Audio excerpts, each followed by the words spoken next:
মৌলবাদীদের চক্রান্ত, আধিপত্যবাদীদের চক্রান্ত, আমাদের দেশকে একটি অস্থিতিশীল করে দেওয়ার যে চক্রান্ত, আমাদের সম্পদ বিদেশিদের হাতে তুলে দেওয়ার যে চক্রান্ত, যুদ্ধের দিকে বাংলাদেশকে ছেড়ে দেওয়ার যে চক্রান্ত, তার বিরুদ্ধে আমাদেরকে বাংলাদেশ বা আমাদের দেশবাসীকে উঠে দাঁড়াতে হবে।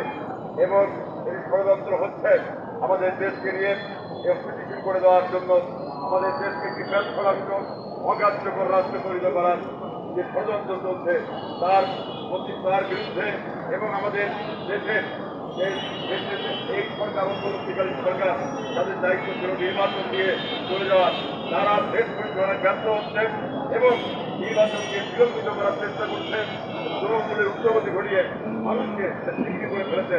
তার প্রতিবাদে আজকে হিসাবে এবারে বক্তব্য রাখবেন সমাজবাদী কেন্দ্রীয় সমাজবাদী প্রধান সমন্বয়ক বাম গণতান্ত্রিক জোটের কেন্দ্রীয় পরিষদের অন্যতম নেতা কমরেড মাসুদ রানা।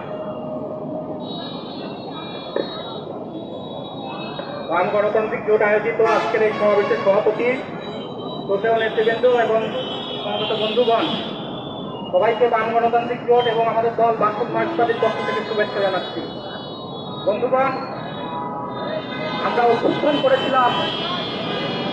বাংলাদেশে যে অভ্যুত্থান সংগঠিত হয়েছিল তার একটা কারণ ছিল, সেটা হচ্ছে আওয়ামী সরকার 15 বছর যে ফ্যাসিবাদ কায়েম করেছিল তার বিরুদ্ধে জনমনে যে বিক্ষোভ,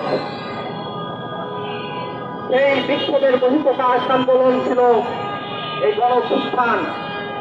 আওয়ামী লীগ রাষ্ট্রকে পরিচালনা করতে চেয়েছিল বড়লোকদের স্বার্থে, আওয়ামী লীগ রাষ্ট্র পরিচালনা করেছিল সাম্রাজ্যবাদীদের স্বার্থে, আওয়ামী লীগ রাষ্ট্র পরিচালনা করেছিল এখানে জনগণের সমস্ত গণতান্ত্রিক অধিকার কেড়ে নেওয়ার স্বার্থে এবং হত্যা, গুম, খুন একটা বৈধতা তৈরি করার চেষ্টা এই বাংলাদেশে হয়েছিল।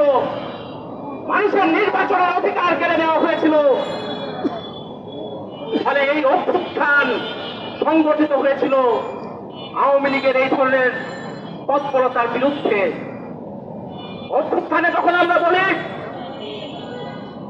হাজার মানুষের প্রাণদান এবং এত এত আহত হয়েছে, সেই তাদের জীবন বিনিময়ে অভ্যুত্থান, তখন তার সাথে এটাও আমরা স্পষ্ট করে বলি যে নীতিতে আওয়ামী লীগ রাষ্ট্র পরিচালনা করেছে, যে নীতিতে গত 15 বছর দেশ পরিচালিত হয়েছে, সে একই নীতিতে রাষ্ট্র পরিচালিত হবে না, একই নীতিতে দেশ পরিচালনা হবে না।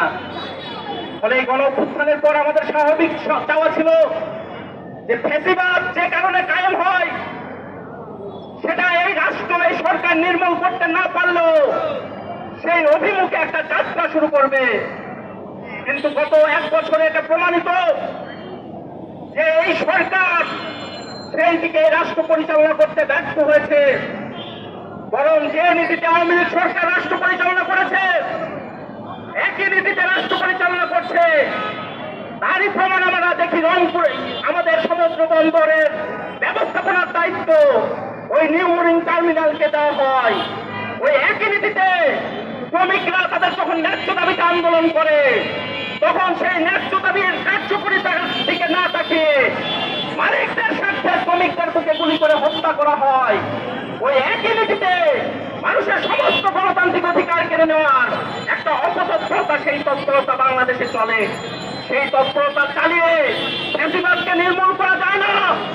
আমরা বারবার কথা বলেছি যে ফ্যাসিবাদ কোনো দল না, ফ্যাসিবাদ ব্যবস্থা, এই পুঁজিবাদী ব্যবস্থায় ফ্যাসিবাদ কায়েম করেছে। ফলে শুধুমাত্র চেহারার পরিবর্তন হলেই ফ্যাসিবাদ আপনি চলে যায় না। ফলে কিন্তু এই একই তৎপরতায় আমাদের দেশের সমস্ত কার্যক্রম পরিচালিত হচ্ছে। আমাদের নেতৃবৃন্দদের কাছ থেকে সেই বর্ণনা শুনেছেন।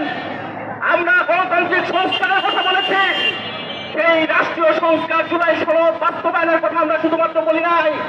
আমরা এই জুলাই সনদে যেগুলো বাস্তবায়ন করা হচ্ছে না, সেই অধিকারগুলো বাস্তবায়ন করার কথা বলেছি। আমরা বলেছি সংস্কার কমিশনের শ্রমিকদের জন্য ন্যূনতম জাতীয় মজুরি সহ যে অধিকারের কথা বলা হয়েছে সেগুলো বাস্তবায়ন করতে হবে এবং মৌলিক অধিকারের ব্যাপারগুলো এটা ন্যাচারাল ল বলে হায়ার ল, ডোমেস্টিক ল দিয়ে হায়ার কাউকে কখনো কাটেল করা যায় না। ফলে মৌলিক অধিকার হতে হবে শর্তহীন। এটা মানুষের জন্মগত অধিকার। এই অধিকার সেটা আমরা কিন্তু এই জুলাই সনদের আলোচনায় সেটা পাই নাই। আমরা এখান থেকে বলেছি সেই আইন ল এটা অবশ্যই নিশ্চিত করতে হবে। ফলে এটা আমরা অনিবার্যভাবে জানি যে আমরা এই যে অধিকারের কথা বলছি, শ্রমিকদের কথা বলছি, কৃষকদের কথা বলছি, বাংলাদেশের শ্রমজীবী মানুষের মুক্তির কথা বলছি। এই মুক্তি শুধুমাত্র কিছু রাজনৈতিক দল আলাপ আলোচনা করে সেই মুক্তি হবে না। এ ব্যাপারে আমাদের কোনো দ্বিধা নাই যে বাংলাদেশের জনগণের মধ্যে যদি রাজনৈতিক সচেতনতা তৈরি না হয়, বাংলাদেশের জনগণের মধ্যে যদি গণ আন্দোলনের শক্তি তৈরি না করতে পারি, তাহলে আমাদের জনগণের যে অধিকার সেই অধিকার বাস্তবায়ন হবে না। সাম্রাজ্যবাদীদের স্বার্থে দেশকে টিকিয়ে দেওয়ার যে চক্রান্ত, সেই চক্রান্ত আমরা প্রতিহত করতে পারবো না। ফলে সেই চক্রান্তকে যদি সত্যিকার অর্থে প্রতিহত করতে হয়, তাহলে শুধুমাত্র বুর্জোয়া ব্যবস্থার যে আলাপ আলোচনা, সেই আলাপ আলোচনায় মোহ যুক্ত আমরা থাকি না। আমরা স্পষ্ট করে জানি এই আলাপ আলোচনা আমাদের একটা আন্দোলনের অংশ। আমরা আমাদের বক্তব্য গরিব মানুষ, মেহনতি মানুষের মুক্তি কিভাবে হবে, শ্রমজীবী মানুষের মুক্তি কিভাবে হবে, কিভাবে আসলে সমাজে আমূল পরিবর্তন হবে, তার জন্য মানুষের রাজনৈতিক সচেতনতা এবং গণ আন্দোলনের শক্তি করে তোলার আমরা আহ্বান জানাই। ফলে বামপন্থীদের এই সমাবেশ থেকে আমরা আহ্বান জানাই, আজকে দেশের যে পরিস্থিতি, আজকে যে দেশে যে ডানপন্থার উত্থান, আজকে মানুষের গণতান্ত্রিক অধিকার কেড়ে নেওয়া হচ্ছে, শ্রমজীবী মানুষের অধিকার কেড়ে নেওয়া হচ্ছে, সাম্রাজ্যবাদীদের স্বার্থে দেশের নানান ধরনের চুক্তি করা হচ্ছে, তার বিরুদ্ধে আমরা দেশের জনগণকে ঐক্যবদ্ধ হওয়ার আহ্বান জানাই। গণ আন্দোলনের মধ্য দিয়ে সেই দেশ বিরোধী এবং জনগণের স্বার্থ বিরোধী যে সিদ্ধান্ত, সেটা বাতিলের আহ্বান জানিয়ে সবাইকে ধন্যবাদ জানিয়ে আমার কথা শেষ করছি। সবাইকে ধন্যবাদ।